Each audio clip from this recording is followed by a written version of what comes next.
Welcome po sa AdMobile Tutorials at ngayon ay ipapakita namin ang step-by-step procedure ng pag-install ng Bible Plus sa inyong mga mobile. At ngayon, meron po tayong Nokia 3250 upang pag-installan ng Bible Plus. Step 1. Tanggalin ang memory card.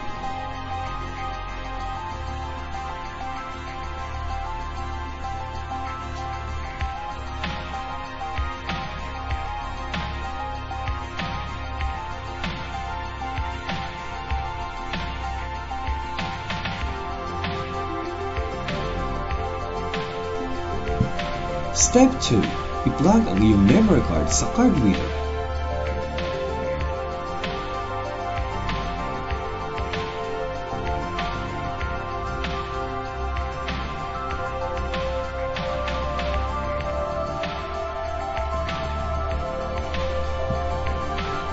Step 3. I-plug ang card reader sa PC. Step 4. Buksan ang iyong memory card. Buksan ang My Computer at hintayin lumabas ang iyong drive. I-click ang folders at buksan ang iyong memory card. Step 5. Kopyahin ang Bible Installer.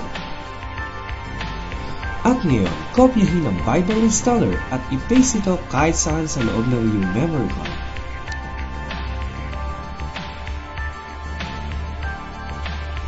I-eject ang iyong memory card.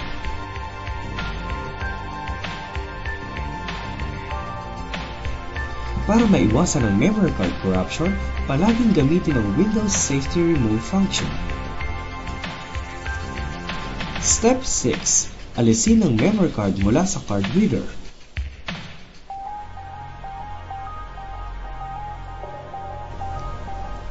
Step 7. Ilagay muli ang memory card sa mobile phone.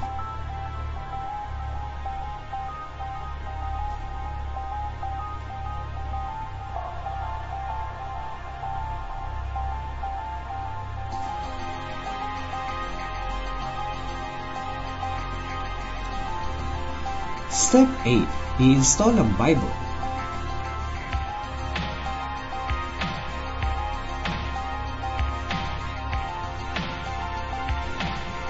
Buksan ang File Manager at puntahan ang Bible Installer.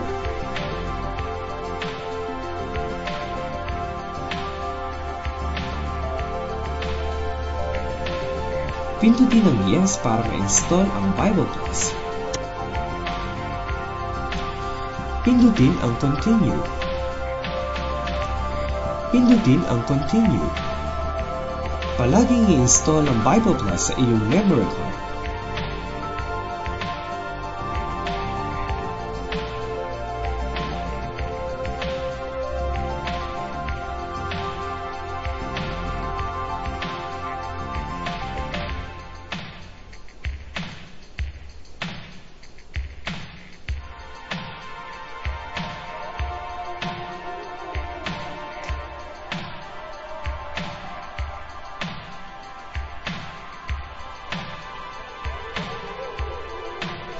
Ang pag-i-install ng Bible Plus ay tapos na.